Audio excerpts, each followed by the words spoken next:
मातृभूमीची परवशतेतून मुक्तता एवढे एकच ब्रीदवाक्य झाले स्वातंत्र्य चळवळीचे. अखेर 15 ऑगस्ट 1947 रोजी स्वातंत्र्य सूर्याच्या तेजाने सर्व भारतवर्ष झगमगले. प्रत्येक भारतीयाने या स्वातंत्र्य सूर्याचे स्वागत केले. कोटी कोटी किरण तुझे अनलशरा उधळती, अमृतकण परी होऊनी अणुरेणू उजळती. तेजातच जनन मरण, तेजातच नवीन साज. हा दिवस दिसला स्वातंत्र्यासाठी जगणाऱ्या, झटणाऱ्या, स्वतःची राज्ये गमावलेल्या सत्ताधीश, शेतकरी, कारागीर, जमीनदार, तालुकदार, सर्वसामान्य जनतेमुळे. मिळेल ते शस्त्र हाती घेऊन ब्रिटिशांविरुद्ध ते लढले.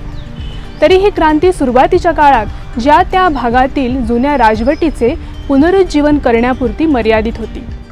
ब्रिटिश पूर्व काळात भारतात अस्तित्वात असलेली मुस्लिम राजवट सुरुवातीला जरी परकीय असली तरी भारतात सत्ता प्रस्थापित केल्यावर ते इथेच स्थायिक झाले. ते भारताला आपली मायभूमी मानू लागले. त्यामुळे भारतातील संपत्ती भारतातच राहिली. पण व्यापारासाठी आलेल्या ब्रिटिशांना इथली संपत्ती इंग्लंडमध्ये न्यायची होती. म्हणून भेदनीतीचा, कुटिलतेचा आणि क्वचित प्रसंगी युद्धाचा अवलंब करून संपूर्ण भारत त्यांनी पादाक्रांत केला. 1764च्या बक्सारच्या लढाईतील पराभवानंतर अवधचे नवाब कंपनी सरकारशी कायम एकनिष्ठ होते. पण ब्रिटिश कोकरूचे रूप घेतलेले लांडगे आहेत हे लॉर्ड वेलस्लीने दाखवून दिले. त्याने 1801 मध्ये नवाब सादत अलीवर तैनाती फौजेचा तह लादून त्या फौजेच्या खर्चापोटी रोहिलखंड आणि गंगा यमुनेच्या दुआबाचा दक्षिण भाग ब्रिटिश भारतास जोडला.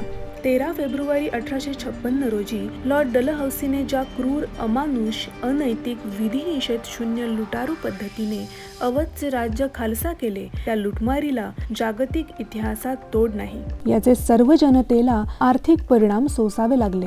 अवध असंतोषाने धगधगत होता. अहमदुल्ला शाह मौलवीने अनेक बंडखोरांच्या गटांना एकत्र करून लखनौ रेसिडेन्सीला वेढा द्यायचे ठरवले. पण सरंजामी समाजव्यवस्थेत वाढलेले लोक आपला अधिपती म्हणून स्वीकार करणार नाही हे त्याला ठाऊक होते. त्यासाठी राजघराण्यातील व्यक्तीची निवड योग्य ठरेल या दृष्टीने त्याने विचार सुरू केला. 1856 मध्ये अवधचे संस्थान कंपनी सरकारने खालसा केले होते आणि नवाब वाजिद अली शाहला कलकत्त्यात विजनवासात पाठवले. त्याची बेगम पूर्वाश्रमीची मोहम्मदी खानम नावाची नर्तकी हजरत महाल होती. तिला बिराजस कादर नावाचा 10 वर्षाचा मुलगा होता. बंडखोरांना मौलवीने पटवले की एकदा का आपण अवध जिंकले की बेगमच्या मुलाला इथला नवाब करायचे. हा प्रयत्न यशस्वी झाला तर आपल्या मुलाला राजपदाची प्राप्ती होईल या हेतूने बंडखोरांच्या बैठकीला ती उपस्थित राहू लागली. न लढताच वाजिद अली शाहने अवध इंग्रजांच्या ताब्यात दिले हे तिला रुचले नाही. वो रुतबा पाया था हमने वतन में, उसी की बदौलत हुई ये लड़ाई. अदू बनकर आए जो थे दोस्त अपने, ना थी जिसकी उम्मीद की वो बुराई. म्हणूनच बेगमने इंग्रजांची गुलामी न करता जनतेबरोबर अवध स्वतंत्र होण्यासाठी लढायचे ठरवले. युद्ध कौशल्य आणि कणखर नेतृत्वाच्या बळावर फौज तयार केली. नानासाहेब आणि मौलवींच्या मदतीने अवधचा बराच हिस्सा तिने इंग्रजांकडून परत मिळवला. मुलाला गादीवर बसवून कुशल प्रशासकाप्रमाणे तिने राज्यकारभार पाहिला. सैन्याचे मनोबल टिकवण्यासाठी ती त्यांना भेटत असे आणि हिंदू मुस्लिम सलोखा राखण्यात तिला यशही मिळाले. महिलांना या स्वातंत्र्य संग्रामात तिने सहभागी करून घेऊन त्यांचा स्वतंत्र गट स्थापन केला. इंग्लंडच्या राणीने भारतातील लोकांचा विश्वास संपादन करण्यासाठी प्रतिज्ञापत्र सादर केले. प्रत्युत्तरादाखल तिने जनतेला सावध केले की इंग्रजांच्या आश्वासनांवर विश्वास ठेवू नका. दिल्लीनंतर लखनौवर इंग्रजांनी चढाई केली आणि बेगमने त्यांच्याशी करारी लढत दिली. पण पराजय होणार हे लक्षात येताच नेपाळच्या जंगलाचा आसरा आपल्या साथीदारांबरोबर तिने घेतला. जवळजवळ शेवटची 20 वर्ष नेपाळमध्ये शरणार्थी म्हणून तिला दुर्भाग्याने राहावे लागले. इंग्रजांनी मोठी पेन्शन देतो असे तिला प्रलोभन दाखवले, पण स्वतंत्र अवध शिवाय दुसऱ्या कशाचाही स्वीकार करणार नाही असे तिने ठणकावून सांगितले. स्वतंत्र अवध खेरीज दुसरे काहीच नको असे इंग्रजांना सांगणाऱ्या राणीला शोभेल अशी तिची मानी सहकारी होती उदादेवी. उदादेवीचा जन्म लखनौमधील उजेरियाण या गावी झाला.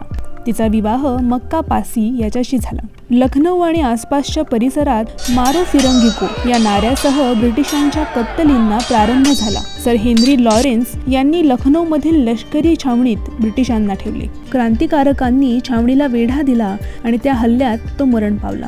नंतर आलेल्या हॅवलॉकलाही वेढा हटवणे शक्य झाले नाही. नवाब वाजिद अली शाहवर आणि अवधच्या जनतेवर झालेल्या अन्यायाचा सूड घेण्याच्या भावनेने नखशिकांत पेटून उठलेल्या लखनौमधील क्रांतिकारकांचा आवेग आणि आवेश ब्रिटिश फौजेच्या तोंडाला पेच आणत होता. नोव्हेंबर 1857 मध्ये गोमती नदीच्या दक्षिणेकडील चिन्हाट येथे जनरल कॉलिन कॅम्पबेल यांच्या ब्रिटिश तुकडीबरोबरच्या लढाईत मक्कापासी शहीद झाला.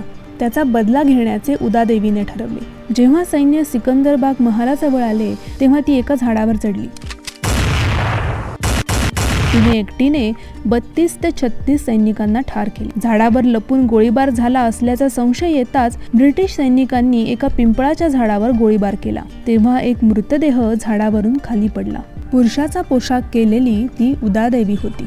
तिच्या या अतुलनीय शौर्याला कॅम्पबेल सारख्या ब्रिटिश अधिकाऱ्याने तिच्या शरीरासमोर डोकं ठेवून मानवंदना दिली. उदादेवी पासी या जातीची स्त्री होती. असा अतुलनीय पराक्रम करणाऱ्या या उदादेवीला श्रद्धांजली वाहण्यासाठी 16 नोव्हेंबरला पासी जमातीचे लोक ज्या ठिकाणी ती धारातीर्थी पडली तिथे जमा होतात.